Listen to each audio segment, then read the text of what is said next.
Welcome to Round Trip Death, everybody. I have a reluctant person on the line with me today. His name is Will. He's my son, and he's the guy that helps with this whole thing. He does editing. He does all the behind-the-scenes stuff, and he's awesome. And you all need to meet him because this is our 100th episode together. So, Will, this is where you add in a big cheering sound effect. And actually, we have a fantastic episode today that everybody's going to want to hear because we have Don Piper, and his story is fascinating. If you have seen the new movie called The Afterlife, you've seen Don. He is a prominent figure in the documentary, but you're going to hear a whole bunch more about his story here today. And if you haven't heard Don's story, stand by to be amazed. It's pretty cool. He was dead for roughly 90 minutes, something like that. So it's a big time story. But first, Will and I wanted to chat a little bit. I mean, it's over a year and a half ago now that we started doing this, and it's kind of crazy that we've made it so far and come to this 100 episode mark. It's really exciting, and we're grateful to all of the listeners that are able to support us and make this happen, and especially to all the people that have been on the show as well. It's very inspiring hearing the stories and the life-changing things that happen, especially to all of the experiencers. That was very well done. We should switch places, I think. I disagree. I could just write you a million questions and away you go. I did want to read a couple things from my notes here. So was doing a little research this week. I mean, as you know, we have hundreds of thousands of downloads from people all over the world, but I counted up, we have listeners in 93 countries. I'm not sure I even knew there were that many. So this would be like some kind of Olympic opening ceremonies. I'd love to have all of them walk in here at this point. In case you didn't know, a couple of months ago, we started putting our podcasts on YouTube. Now, before you get too excited, we're not doing video yet. Maybe someday down the road. We're not in any hurry to do that at all.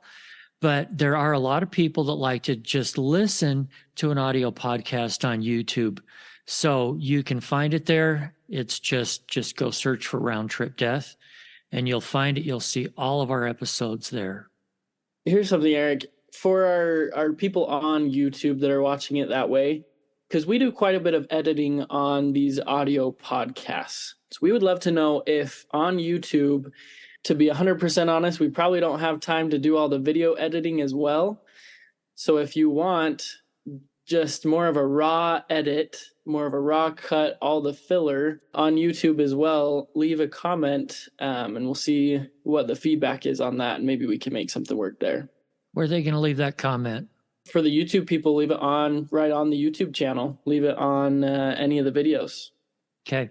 You can also send an email to eric@roundtripdeath.com.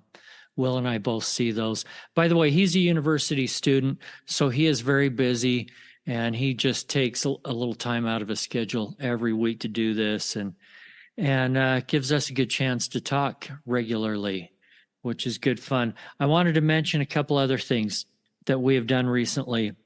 And I'm not sure why anyone would actually want to read a transcript of our podcast, but it is something that helps with SEO. And a lot of people are doing it because there actually are some people that want to read it.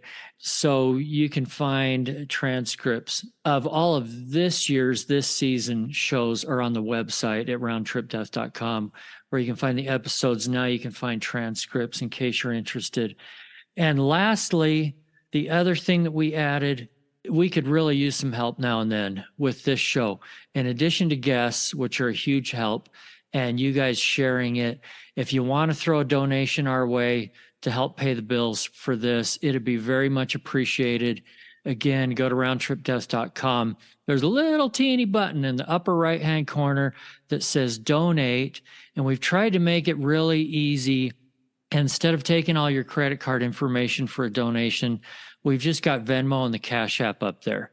So it's really easy to make a donation there. $5, $3, $3,000 whatever you feel like donating to help this thing along. $3 million. Will, how would that be? Pretty life-changing. No, Pay for some tuition, wouldn't it? Yeah, there you go. No, but we appreciate being able to do this and hearing the feedback from everyone. It's great. The main thing is the feedback that we get, we feel like we're affecting some people's lives. We do get a lot of feedback from people that are giving us comments about how this really helped them on one particularly rough day. Or maybe there was a loss of a loved one recently in their life. These discussions that we have with people that have experienced the other side is giving them some hope that their loved one is still alive and that there is something beyond this life. And that's really the bottom line to this whole thing. And we're really grateful to be able to share that. Like Will said, we're grateful for all the guests we've had on and for all of you listeners. Now, let's get to the interview. From the time that they pronounced me dead was a good 45 minutes. They cut my clothes and then they paddled my heart. My heart had stopped. And I could see people screaming and crying, but I didn't realize that was actually my physical body because I was somewhere else. The only thing that I could feel, if you could imagine, absolute love and peace. There wasn't anything else to be felt. I was greeted by people I had known in the past. I'm back home again. Incredibly safe and felt at home. Welcome to Round Trip Death, everybody. We have a very special guest with us today. He's pretty famous, I'd say. Are you a celebrity, Don? I am not a celebrity. I'm just an old guy that got run over by a truck. So, sometimes it kind of seems that way, just trying to get through another day. Well, Don is one of the stars of a new movie that has taken the world by storm. I hear it's breaking all kinds of records for documentaries and theaters. If you haven't seen it yet, it's called After Death. It's by Angel Studios. And Don is one of the stars of it because his story is really impressive. And if you haven't seen it or read any of Don's books or anything, you'll find out in just a few minutes why his story is so amazing. If you have seen the film, stay with us too, because the few minutes that he has to explain everything there is not enough. We're going to dig a whole bunch deeper today, and we're going to ask Don the kind of questions that hopefully you're curious about. So anyway, Don, welcome again. Can you give us a little bit of background on you before we get started in your NDE? Honored to be here. I'm 73. I didn't expect to be here, honestly. In 1989, I was killed in a head-on collision with a tractor-trailer truck in Texas. I was a 38-year-old man with a wife and 3 kids. I was a pastor of a church south of Houston, Texas. And I had been to a pastor's conference north of Houston, probably 120 miles from my church. So I have a background in the radio and television business. I was in that business for nearly 15 years. So I had surrendered the ministry. I felt like I had a calling on my life like many years before that, but I was enamored with the broadcasting business and went into that business. But I had just been in the ministry at that point for about 4 or 5 years. And I felt like I needed some more education. I needed some more interaction with other people who were doing the same thing. So that's the reason I decided to go to the conference that day. I had a great conference. Actually, my wife was supposed to be with me on the conference. She taught school for 40 years. Of course, she's retired at this point. But her principal told her that she was going to have several new students on the following Monday morning, which is when the conference started. So being the conscientious teacher that she is, she decided not to go with me on the conference because she didn't want those new students to be with a substitute teacher. So she stayed. She would have been in the car with me that day had she gone to the conference with me. We wanted some getaway time. You know, we had 3 kids, a 12-year-old and twin boys who were 7. So we needed a little getaway. We did not get one that week, and we would not get one for several years after that. So I got in the car that morning. It was just before noon. And it was a cold, rainy day, really kind of a miserable day weather-wise. And I was headed to my church 120 miles away, just south of Houston, which meant I had to go through Houston to get there. And as we say in Houston, you're about an hour away from wherever you want to be, because it's a massive, sprawling city. So I was prepared for a lengthy trip, but I knew that evening I was going to teach a Bible study in the church on a Wednesday evening. And so I had a stack of sermons on the seat beside me. I was beginning a new sermon series the following Sunday, even though it was Saturday, but also had written a Bible study to teach that night. I never did teach that Bible study, and those sermons remained unpreached in that church for many, many years. So sometimes you set out to do something and life changes in a fraction of a second. For me, that day, it did. Okay, let's talk about, well, first of all, did you have any inkling this was going to be an unusual day, anything out of the ordinary? Not really. It was unusual weather. I mean, we don't usually have freezing weather that early in January in that part of Texas. You know, the town where I was serving in Alvin is only 30 miles from the Gulf of Mexico. So it was an unusual weather day. And, in fact, I decided to go home a different way that day, because the other way was a winding road around this lake that was not particularly easy to navigate.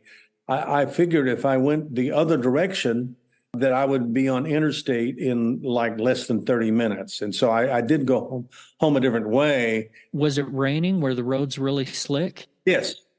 And near freezing. The conference center was on a lake. It was easy for the bridges to freeze over, since they were elevated. And so I was trying to get as far south as fast as I could in the event that the bridges started freezing. So it was unusual weather for that time of year, and I was mindful of it, and I was trying to get as close to home as I could, as fast as I could. And was it dark? No, it was just before noon. It was very overcast, pretty heavy rain, and just frankly miserable driving conditions. You know, they may have affected this massive wreck because there were 4 vehicles involved, but it was a bad location. This old bridge was built in the 1930s. It was very narrow, and it was the only bridge across this particular portion of the lake. So it was a death trap, really. Many accidents had occurred on that bridge and many fatalities. So you've set the stage. Now what happened? What set off the chain of events? Well, I was no more than 15 minutes out of the gates of the conference center on a trip that was probably going to take at least 2 hours, maybe more. Probably 3 hours. Since I went home a different way, I was unfamiliar with the area, and I looked in the distance on this lake, and I saw a massive bridge that looked like what we would normally see as a railway trestle. It had massive superstructure over the top of it, and of course on both sides of it, steel railings and a cover over the top of it. So it's similar to a tunnel, and when you're driving onto it, and it's fairly long. So I was almost exiting that bridge. At the other end of the bridge is the bank of the lake, and it's very steep.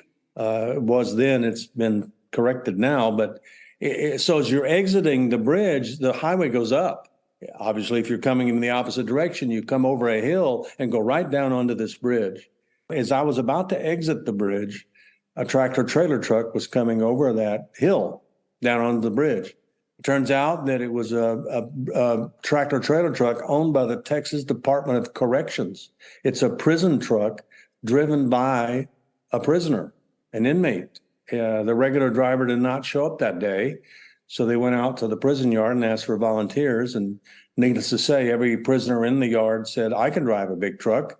They wanted to get out of jail free that day, and this guy did. And he hadn't driven any kind of vehicle in a long time, much less a tractor trailer truck. I'm not even sure to this day he had even ever driven one of those, but they put him behind the wheel of the truck, and he was only about 10 minutes out of that prison, and he came over a very unfamiliar area. He'd not been there before, down onto the bridge. He said a slow-moving car pulled out at the last minute, and he tried to avoid hitting that car, which meant that he swerved over into my lane, and he hit me head on. I never saw it coming. It was in a fraction of a second, probably 110 miles an hour of impact.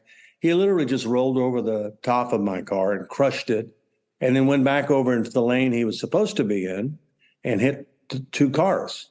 So it's a 4-vehicle pileup on what is called in that area the Trinity River Bridge. Amazingly, after the EMTs and the police arrived, they discovered that no one else was hurt but me. They were shaken up, needless to say. What were you driving, by the way? I was driving a Ford Escort. Oh, little car. Little car. I don't think it would have it would have been any difference at all if I'd have been driving a Buick Electra 225. I mean, it was, in fact, that's what I said I was going to get after the accident. I was going to get the biggest land yacht I could find. It just seems so unfair. A great big tractor trailer against a little teeny Ford Escort. You had no chance. He just crushed it, really, and rolled off the back and hit the other two cars. So they're dealing, they sent 4 ambulances to the bridge because there were 4 vehicles. And so they're treating everyone. And it became very obvious from the onset that I was a fatality. But they did work on me, especially when they released the other 3 guys, and they're working on me and doing everything they could think of to try to resuscitate me, but they are unsuccessful. So all 4 of those paramedics, and including the state trooper in charge, pronounced me dead on the scene. The body was covered up with a waterproof tarp, so there was no water going into the car because all the windows were gone. And they're waiting for a medical examiner to come to the bridge to investigate and release the body. I mean, for all practical purposes, it's a crime scene because somebody has killed me. Yeah. Do you know how much time had passed between the accident and when they declared you dead? Really a matter of minutes. Even the first people on the scene tried to get a pulse from me. And in fact, when the state trooper walked up to the car, paramedics said, there's no need to work on him. He's a fatality. He did not make it. And the others joined in, although they did try to do heroic measures to resuscitate me, and they were unsuccessful. So they're really waiting for a medical examiner to show up. Apparently, there were other accidents in the county that morning because they were having trouble getting someone out there, which meant the traffic started backing up in both directions on that bridge. Behind me were a lot of other people who had been to the same conference I had been to, some of whom I had met, many of whom I had not met. And one of those guys, actually one of the featured speakers at the conference, and his wife, Dick and Anita Onorecker, walked up to the accident site, probably as much out of curiosity as seeing if they could help, and saw all the carnage and the wreckage. And Dick Onorecker said he felt God speak to him, which was very unusual, that God would be audible in his opinion. And God said, pray for the man in the red car. That would have been me. So he asked the state trooper in charge, I need to pray for that man. And the officer said, well, go right ahead. He's dead, but if you want to, you're welcome to do it. No, I need to get in the car. I need to be near him. I need to put my hand on him, and I need to pray for him. And the policeman said, no, I'm sorry, you can't do that. If you see all the twisted metal and broken glass over there, we can't allow anybody to get close to that. Besides that, it's a crime scene. So he pleaded, Dick pleaded, finally prevailed, and they let him come in from the rear of the car, which would have been the only way he could have gotten in the car anyway, because it was up against the railing of the bridge. The front was smashed in, the side was caved in. So came in from behind, got under the tarp with the dead body, and could see that the only thing I didn't break was my right arm. So from behind, he puts his hand on my right shoulder, and he begins to pray because God told him to. This is now 11:45 a.m., just before noon. He would remain under that tarp for an hour and a half, praying and singing old hymns. At 1:15 in the afternoon, he is now singing an old hymn called "What a Friend We Have in Jesus." very famous old hymn, 150 years old now. And he's singing that song, holding onto my right shoulder. And as he sings it, suddenly under that tarp, I start singing it with him.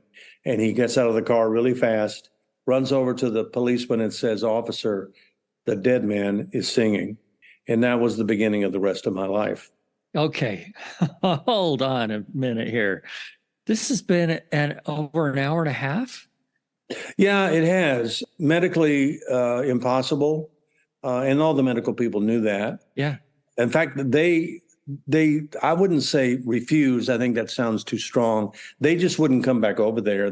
3 of the 4 ambulances had already departed. The remaining one is packed up and is leaving to go back on duty because they have another vehicle standing by to take away the body. It is not an ambulance. I won't tell you what they call that. It's not very nice. They're getting ready to remove me. Removing a living person is very different from removing a deceased person from a wrecked car because it was going to require massive effort to crack open that car and get me out. And so he goes over and they won't come over. Yeah, I'm just trying to get the whole timeline here because it is so amazing. So it's about 90 minutes that he's praying and singing with your body. It is. And he doesn't get there until a few minutes after the crash. Oh, yeah. I don't know that they may have seen the accident or knew there was something going on in the distance. But no, they had to walk up to the bridge, which probably took a few minutes. And then immediately he heard God speak to him and say, "Pray for the man in the red car." And then he had to negotiate with the policeman to get in the car. Yeah. So there's an hour and a half of him there, plus at least probably 15 minutes. I would think so. At least 10. Yeah, at least 10. Yeah. So 105 minutes approximately that you've been deceased.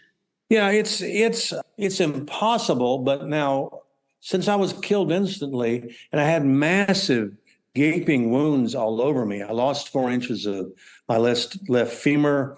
My left arm was in the back seat of the car because I must have put it up in the air and it went over and my shoulder into the back seat. I was impaled on the steering wheel. I had brain damage as a result of being hit against the side of the car. I had blood coming out of my eyes, my ears, my nose, my mouth.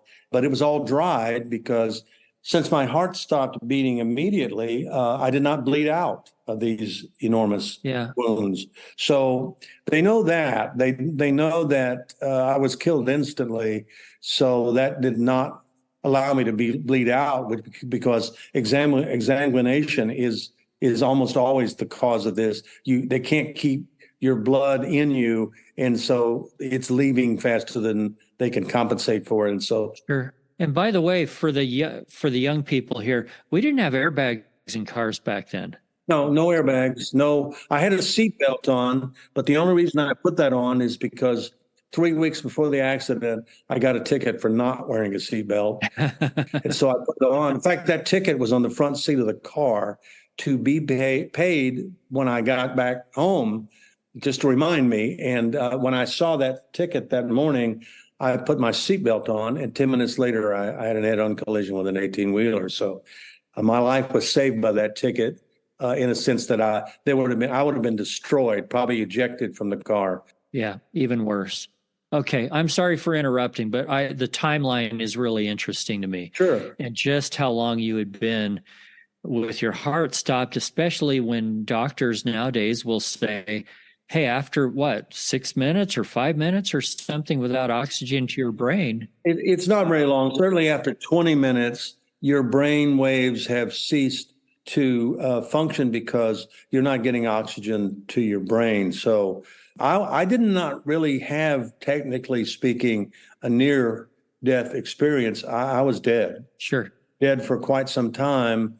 And they don't really have a medical explanation for my coming back, except in the words of several doctors, it's just a miracle that you are still here, that we're actually looking at you and talking to you because we cannot medically explain. Now, it was a cold morning.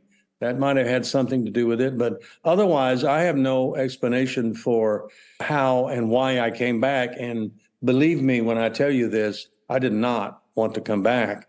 And when I came back in the condition that I was in for several years, being back here was the last thing I wanted to happen. And that's such a normal thing for people to not want to come back, especially to a body that's going to be in so much pain with so much trauma. True. Okay, let's go back though to where we left off. All of a sudden, you start singing along.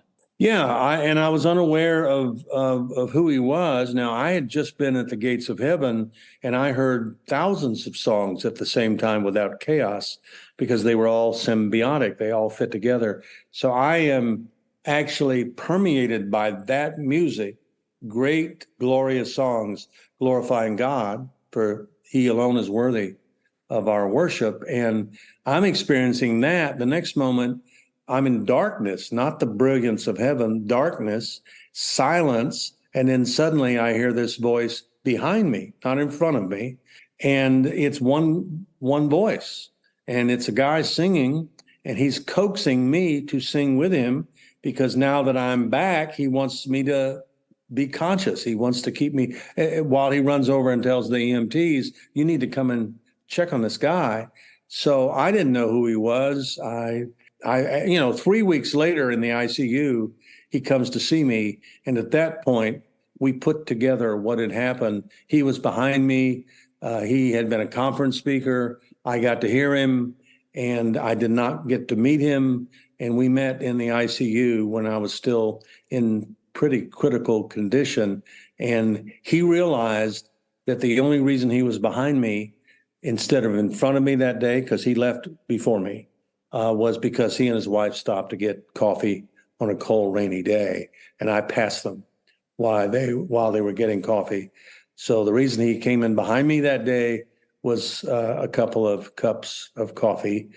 They gave those cups of coffee to the other two gentlemen whose cars were totaled, as they were sitting on the side of the bridge, shivering in the rain. Okay, we're going to talk about what happened spiritually in just a minute, but first let's finish up the physical stuff. So he tells the EMTs, this guy's singing, he's alive, come check him out. Did it take him a while to extract you from the car, get you into the ambulance, get you to the hospital? They wouldn't even come over. Well, they didn't believe him. Basically said to him, sir, we're medical professionals. We know a dead man when we see one, and that man is extremely dead. And not only that, he's been dead for quite some time. And he said, I'm telling you, I heard him singing. And they really questioned that. And he said, all right, there's no time to waste.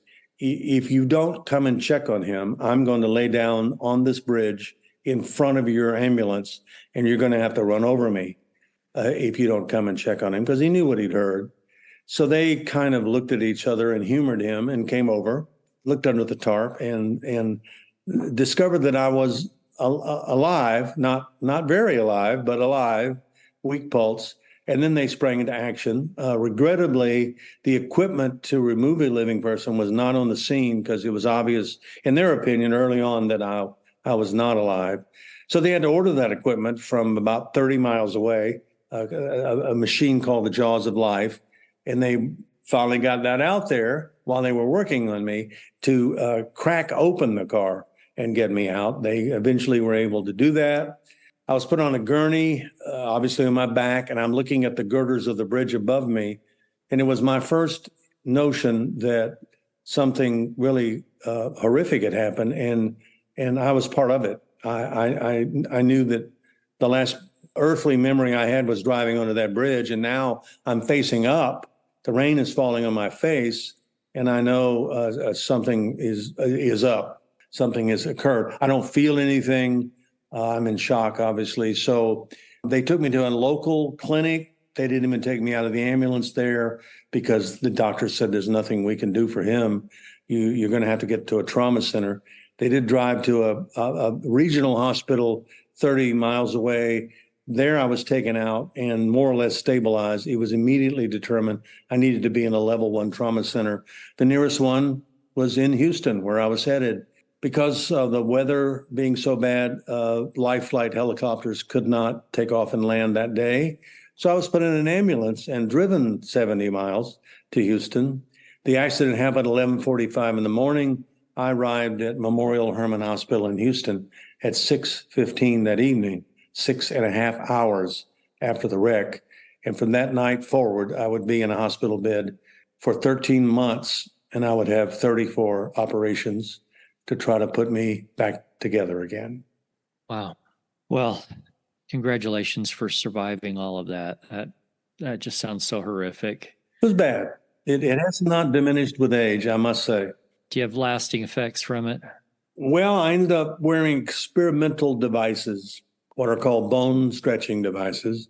They'd never been used on a femur in this country. In fact, they had to fly in the technology, which had just landed here from Italy and the Soviet Union. And that's where it was invented.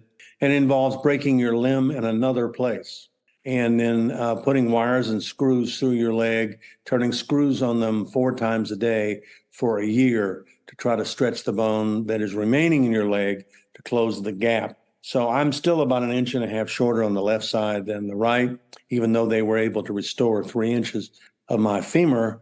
And my left arm has nothing but transplants in it. It's all bones from my pelvis. It's skin from my right leg. It's muscles from other places. So they did some very revolutionary kind of treatments to put me back together again. So I walk on my own 2 legs. This arm that was in the back seat that they told me would just hang by my side for the rest of my life is useful. It's not. There's a lot of things I can't do with it. So we've kind of defied the odds of being more mobile and doing a lot of things that I dreamed I'd never do again, but also leaving many things behind in that moment on that bridge when I would never bicycle again, I would never ski again, I would never, things that I was very used to doing, I have never been able to do again. Squat down so I could talk to little children face to face. I have 6 grandchildren. I literally have to lean over to talk to them. So those are things we all take for granted, and they don't seem like terrific things, but if they're a part of your life and you really love doing them, they're gone. And not this side of heaven will I ever do them again. So yes, I have a lot of residual effects of what happened to me that day. And fully dressed, most people have no idea. Sometimes I show up to speak somewhere and they'll meet me at the door with a wheelchair because they read the book. And I can walk to wherever I'm supposed to speak. I just can't do it very quickly. Well, as horrific as all that was, there's an amazing, beautiful story on the other side. Let's get into that now. I believe that we're going to take our last breath here on Earth one day. I think we all know the death rate here is 100%. And I believe we're going to take our next breath somewhere else. For me, that day, it was heaven. Wasn't planning to die that day, but I was ready. I had made reservations at the age of 16. I was 38. I took my last breath on the bridge. I took my next breath. In this case, at the gates of heaven, I did not go down a long tunnel. There was no bright light at the end of the tunnel. And I think that's such a common description, and I think it's very accurate for many, if not most people. I was killed in a head-on collision with a tractor-trailer truck. It was not even a fraction of a second when I died. So I did literally take my last breath here, and I was at one of the gates of heaven. In the Revelation, it tells us in chapter 21 that there are 12 of these gates, 3 on each side of the great city of God. And so I was at one of those gates. It was magnificent. It looked like the inside of an oyster, and I know what that looks like. We live on the Gulf Coast. It's iridescent. It's glistening. It's a brilliant, brilliant thing, made even more brilliant by the light reflecting off of the gate. And in heaven is so bright that we would not be able to see it with earthly eyes, but we won't have earthly eyes there. And I'm looking at this dazzling gate and thinking it's alive. But I do believe it was the light that made it look that way. And I'm taking that in and just kind of panning down and I'm looking in the faces of people I had known and loved in life who had preceded me in death. They all look good. I suggest that if you want to look good, heaven is the place to be. They were perfect. Now, many of them had been killed in tragic accidents. Some of them had been quite elderly and infirmed when they died, but nobody showed any evidence of any of that. They were fully recognizable as themselves, but perfect in every way. I think the only person in heaven with scars is Christ, to remind us of how we got there. So they were unblemished. They were. My grandfather was missing fingers on both hands.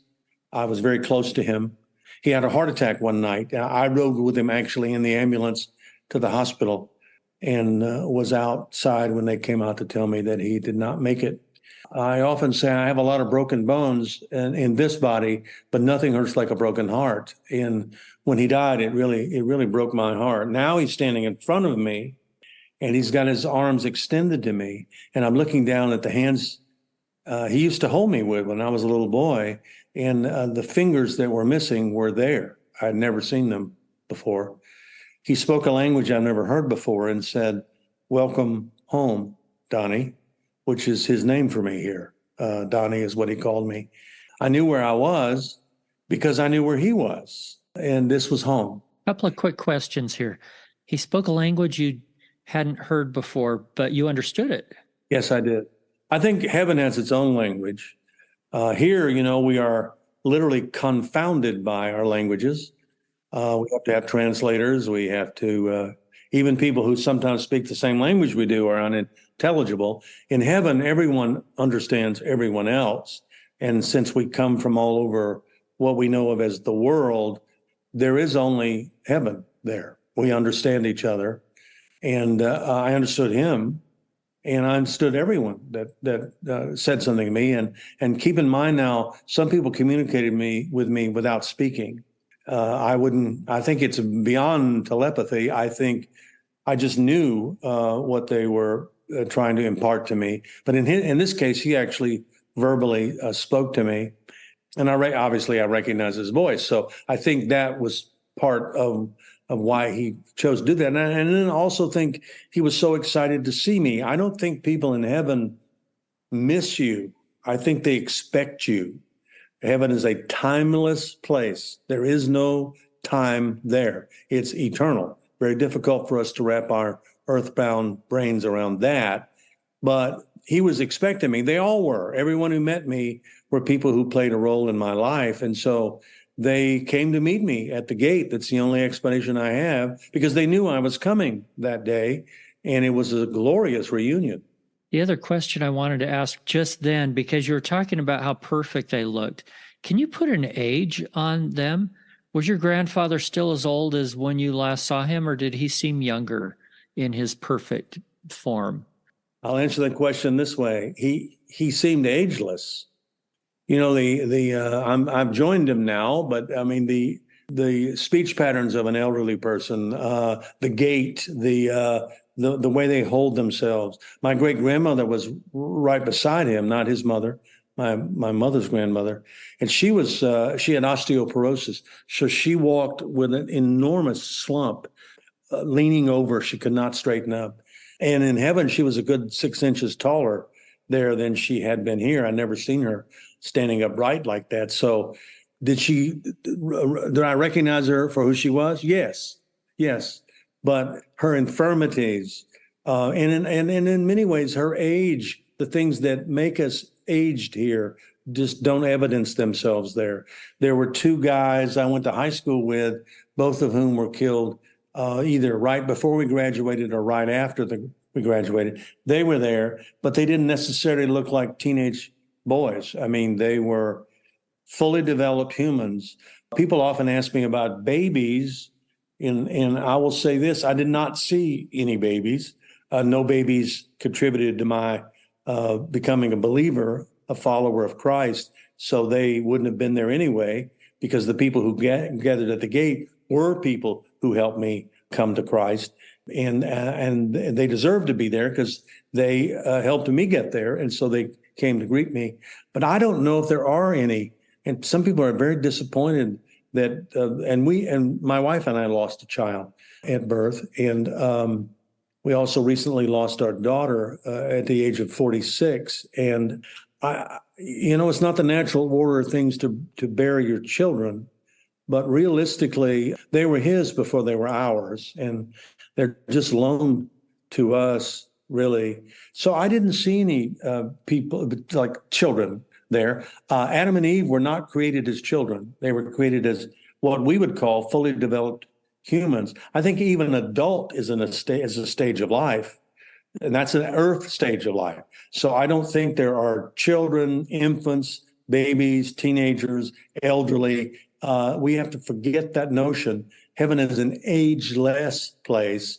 And so everyone was recognizable, but it was without age. I just didn't notice any age. And I certainly didn't notice any scars. I have many on my body, but I had none in heaven. 2 more questions, and then I want you to keep going. The first one is, you said your grandfather put his arms out to give you a hug. Mm-hmm. Was there a hug? Was there an embrace? Yeah, I think people in heaven right now are not fully constituted because we're told in the second judgment that we will be given glorified bodies. They look pretty glorious to me, but I sense that they were not complete. But he was fully recognizable as himself and constituted in front of me, as was I.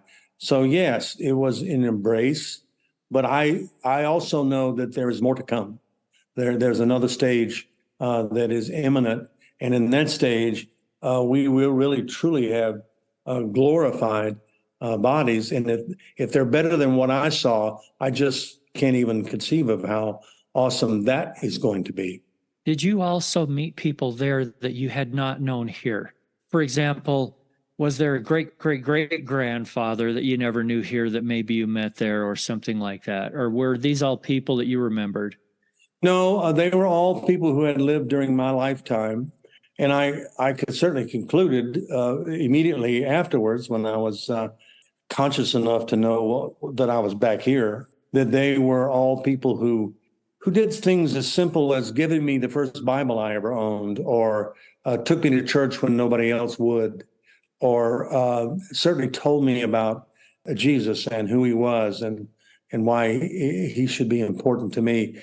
These were people who literally lived the Christian life in front of me, so I knew what one was. So they all made that kind of difference in my life, and they were all different acts that they completed towards me that would have influenced me that way. I think everybody else is inside, and I was only approaching inside when I came back here, going through the great passageway that leads inside the gate.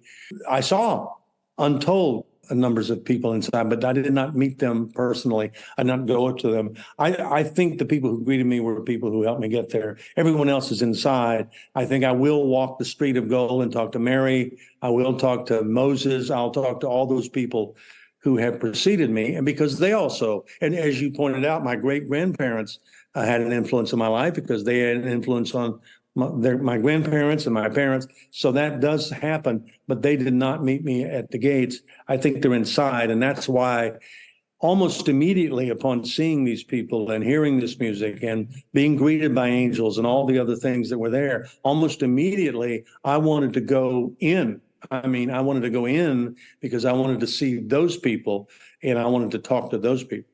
All right, keep going. You met your grandfather. What happened next?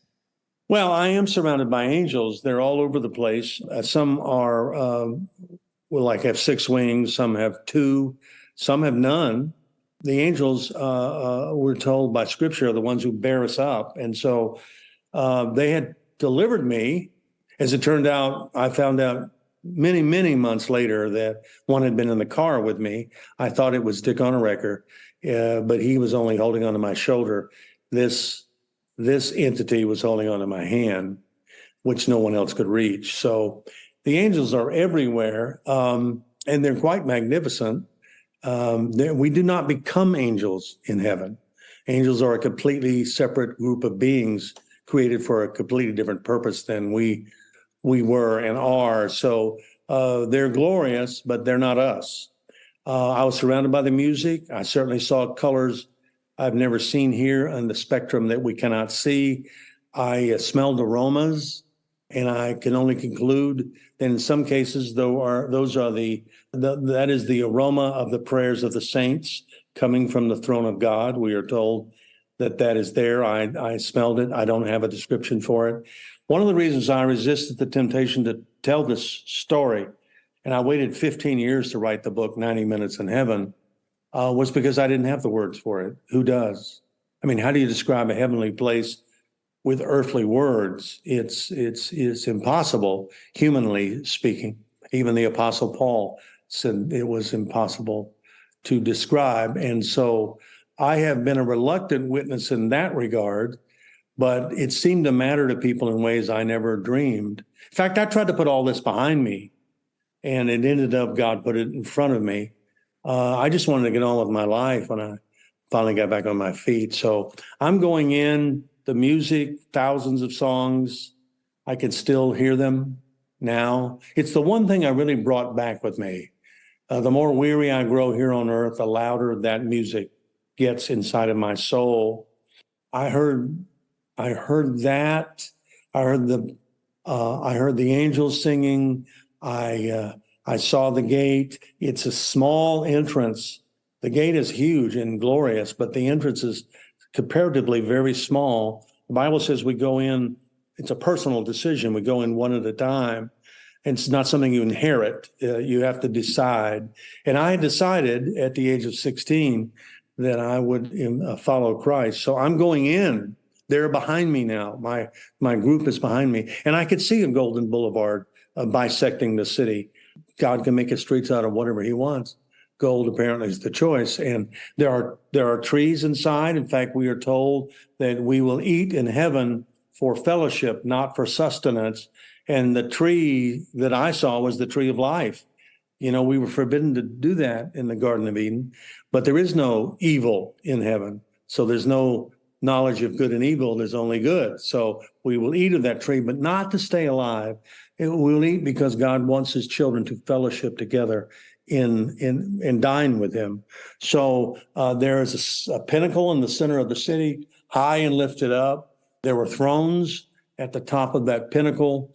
It was my intention, after passing these people and going through this very thick wall inside, that I would go down that street and mount that hill and fall at the feet of the great God of all creation and say, thank you for letting me come. Thank you for letting me be here.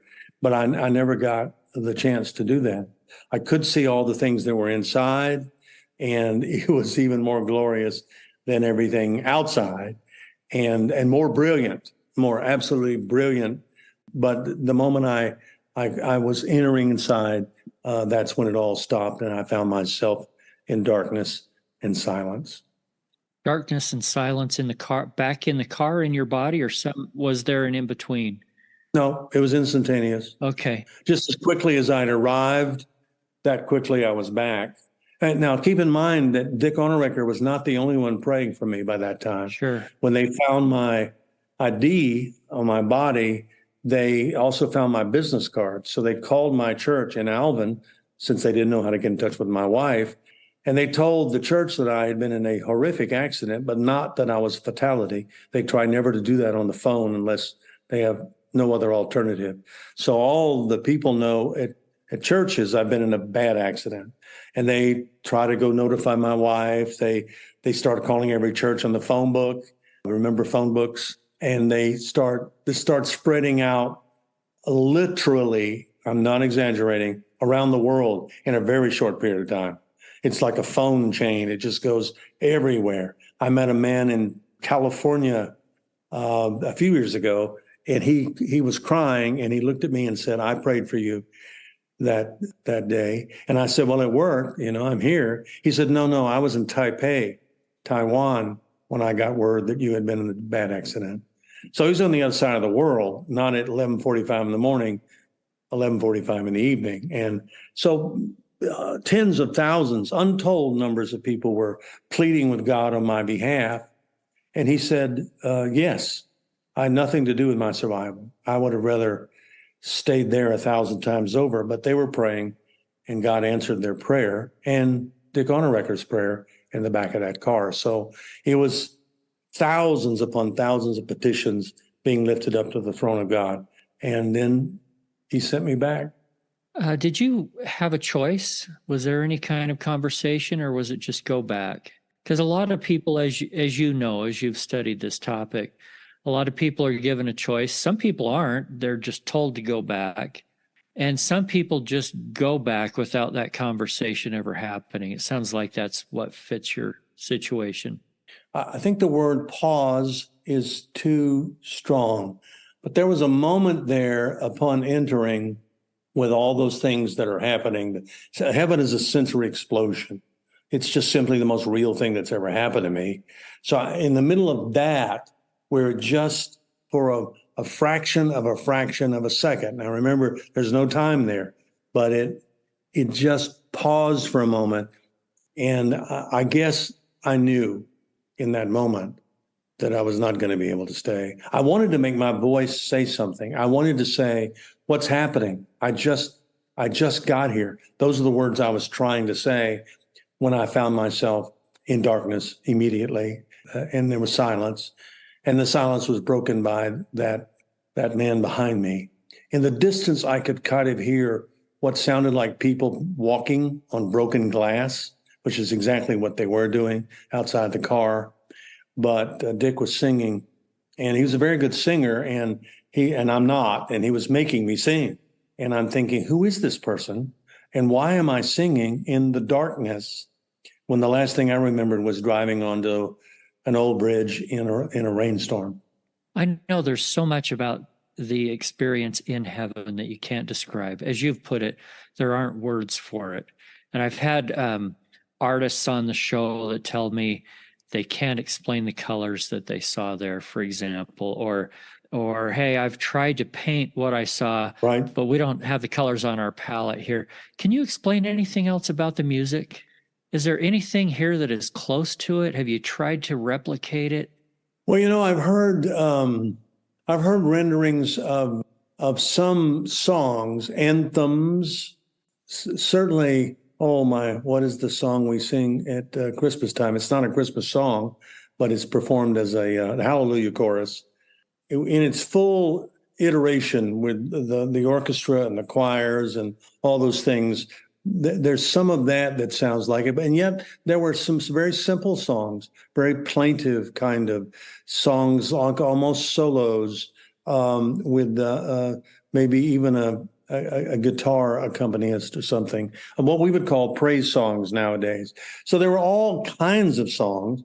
It's been my privilege over the years to speak all over the world, and there have been many services where I've been in that I don't understand the word they're singing at all.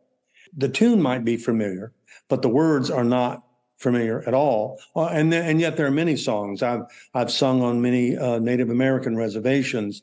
I've been on Hawaii many times and had people perform the hula in front of me as I'm about to. So I've run the gamut of all those, and I think God understands our hearts and ever how that manifests itself. And I think that's the way the music is in heaven. It's all manner of songs, but they're all praising God.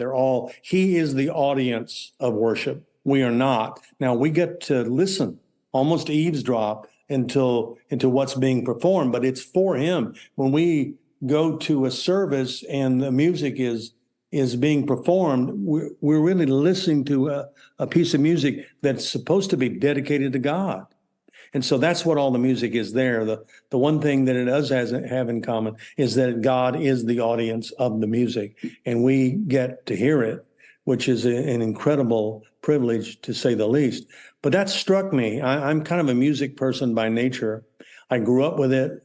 I used to play it on the radio. I mean, I asked a psychologist one time who was listening to this, and I said, why do you suppose that one of my most vivid memories was music? I mean, that wouldn't have been a prediction for me before all this happened. And he said, that's important to you. You lean in. And I think if you listen to a lot of these testimonies, sometimes they emphasize this, sometimes this. Well, we're different people. We would notice different things because that's the way we're wired. Some people would be overwhelmed by the colors, the dazzling colors, and they are dazzling. In my case, it was the music. And I think the additional thing about my case is that I still hear it. I still hear it. Wow. What a blessing that is. Yeah, I can get very tired or maybe overwrought here from traveling, and the music gets louder and louder in my soul. So I still hear it. That is awesome. Ooh, what happened next? I entered, and that was when it all stopped, and I found myself back here. We talked about the ambulance and the EMTs and all of that kind of stuff already. Was it a horrible feeling? I mean, what? I'll tell you when the horrible feeling happened. Okay. I'd just left the second hospital, the regional hospital in a town called Huntsville, and I'm headed towards Houston on I-45. I don't know how far out of Huntsville it happened, but I found myself in the back of that ambulance. And I think people who've never ridden in one, and I hope you don't have to get ride in one, don't really realize how bumpy the whole ride is. And I'm back there, and I have so many broken bones that every time it just hits them, just a small pothole or something. I mean, it's like somebody's hitting me with a hammer. It was unbearable. The shock is worn off. They've given me a lot of medications, and I am in excruciating pain. I simply didn't know that you could feel that bad, that you could hurt that badly. I just didn't know because I never hurt like that before. And of course, I'd been hurt before, but this was a whole new level, and it remains a new level. So the young man in the back with me, an EMT, I just leaned over. I'm on oxygen, and I'm wrapped up like a mummy. They have inflatable casts on me all over. Right leg broken. I broke my right leg too. So those two casts are on, the one's on my arm, and they have IVs in my right arm. And I just kind of grunted, I guess, and he rolled over on a little stool beside me. Keep in mind, this ambulance is going back and forth. And I said to him through the mask, "Sir, is there any way you could give me something for pain, please?" And he said, "I'm sorry, Mr. Piper, I can't give you anything else for pain. If I give you anything else for pain, you'll probably just pass out." And I know there must have been a shocked expression on my face because I said, "I want to pass out. Pass out is what I want." And he said, I'm sorry, the doctors in Houston have already told us that we can't let you become unconscious again, because if you do, we might not ever get you back. And I said, "Oh, okay." Well, we drove along, I don't know how much further. And I said, I heard all this screaming going on. It was just blood-curdling screams. And I kind of gestured, and he came over again. He didn't seem annoyed. It was just like, "Yes, sir. What can I do for you?" I said, "All the screams, they're scary. I mean, they're terrible. Is there any way you can make that stop?" And he's very close to my face because a lot of outside noise. The siren is blaring. And he gets very close to my face and he says, "Mr. Piper, I'm sorry to have to tell you this, but you are screaming. It's you." And I was so shocked.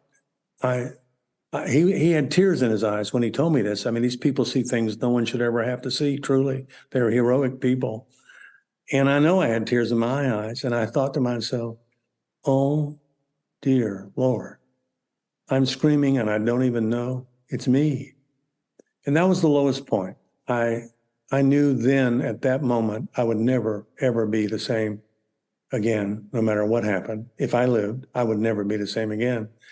And that has been true. I will never forget that moment. So we finally arrived in Houston, and my wife was waiting for me there outside the ambulance doors and some other church members.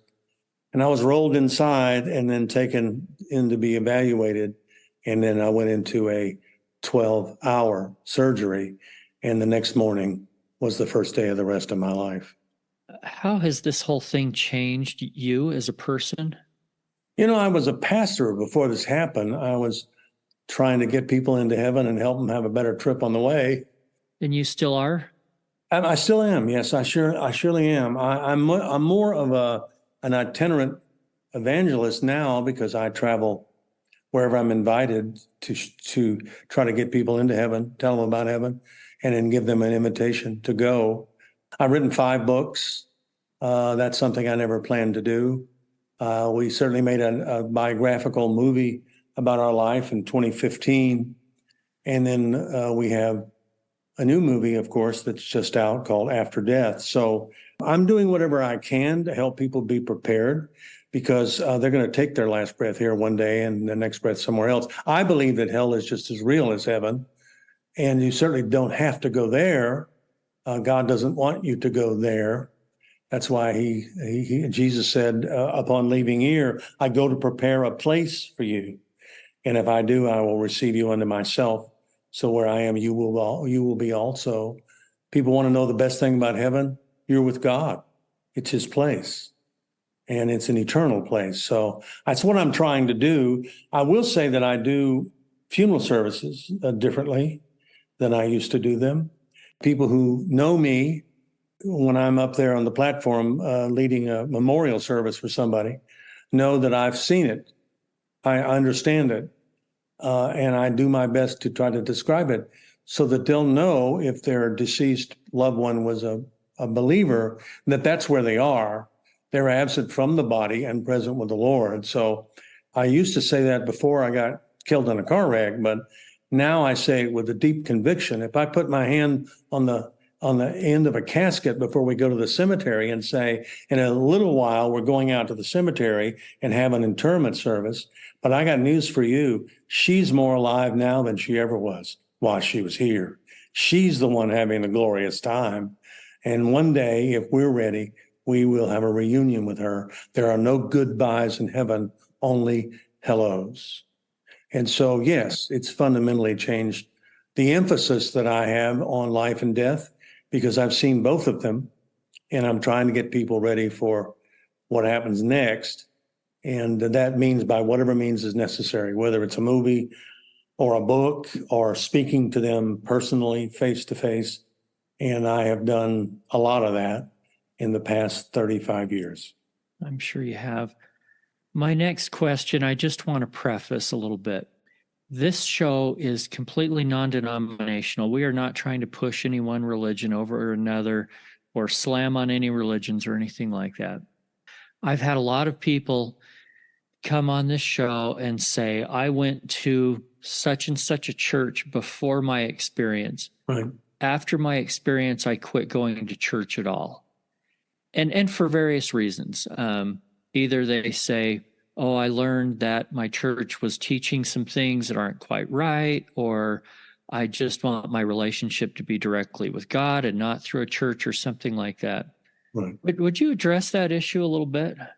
It's amazing that these experiences in the movie After Death, we deal with just that very kind of thing. People who came from different backgrounds, no backgrounds, people who were functional atheists or agnostics.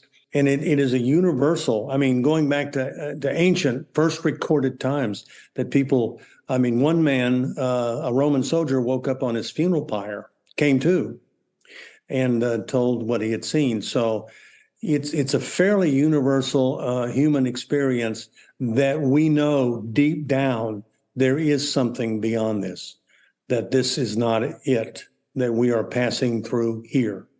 And that goes deeply inside most people.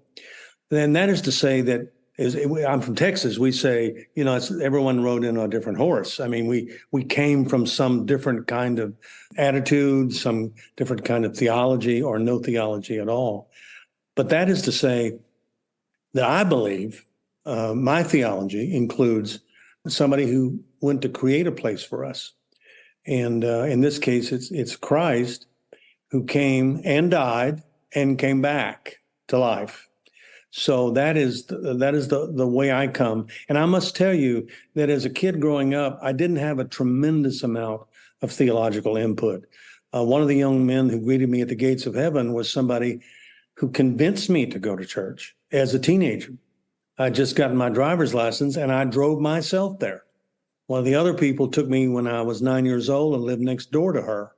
So I had to get there on my own. This was a journey that was mostly me, even though I had, in retrospect, some very positive experiences. So I understand how people can come from different directions, but I also know what I believe in my personal experience. After all, is there a more personal experience than this? Dying. It couldn't get any more personal than that. But in my case, I died and lived, and I'm back.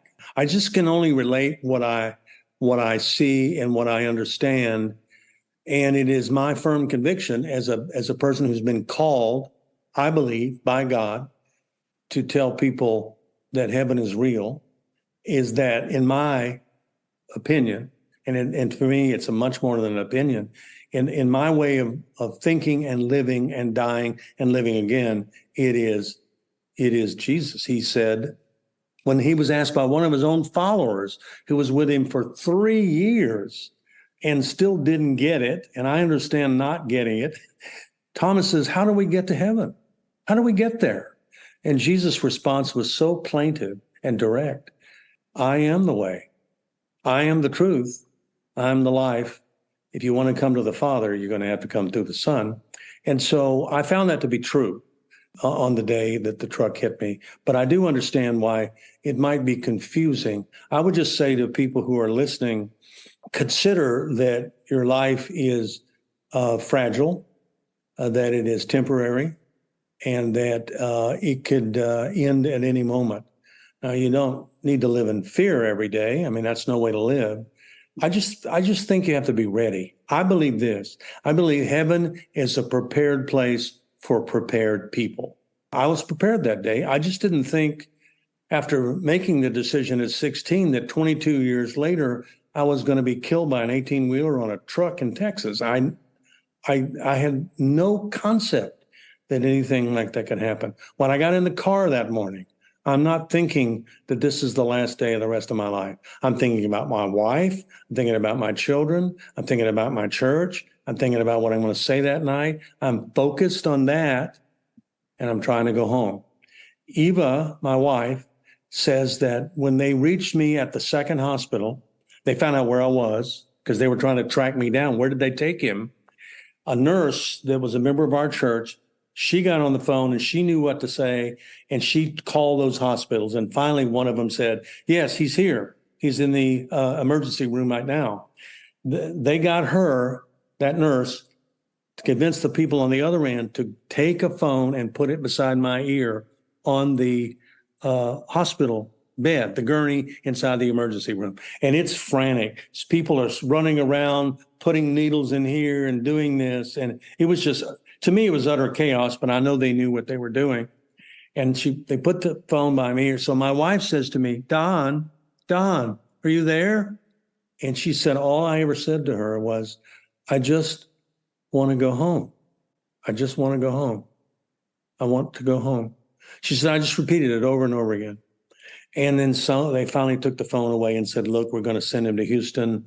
It may be 3 or 4 hours before he gets there, so on and so forth. Sometime later, she has this conversation with me because I don't remember that. And she says, you kept saying, I want to go home. Well, it was a year and a half, maybe 2 years before I told her what had really happened to me. So she didn't know the context at all, that it was revealed at a later date. I was not trying to get to Alvin. I wanted to go home because heaven was my home. Heaven is my home. And that's where I wanted to be. And she, of course, understandably thought I meant home. I was trying to come home that day. Well, I was, but after I'd seen the real home, I wanted to go there. I still do. What's the one last message you'd like to leave with our listeners here? My dad was career Army, so he was gone almost all the time. So I didn't have a whole lot of interaction with, like mentors, people who could help me. So I joined a Boy Scout troop. And so we went camping. We did all those things. The motto of the Boy Scouts is be prepared. And that's a good motto.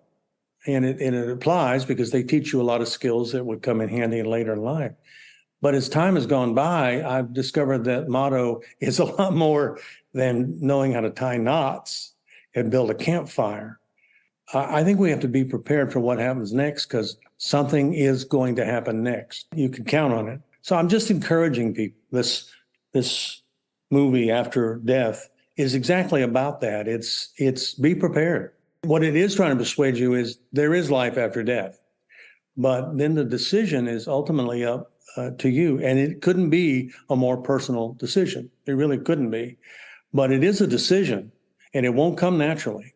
You're not, in my opinion, going to heaven because you're good or your grandmother was a Methodist. I mean, I don't think that's the way it works. I think you're going to have to decide where you want to spend eternity. And so that's the point we're trying to bring people to.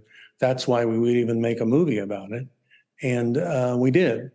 So, and that's why I would write a book about it, or I would make another movie about it. We're concerned about the eternal destiny of humanity. That's what we're concerned about. That's a big thing, but it's also a personal thing, just one person at a time. So I sign on my books, see you at the gate. And if people know my story, they know what that means.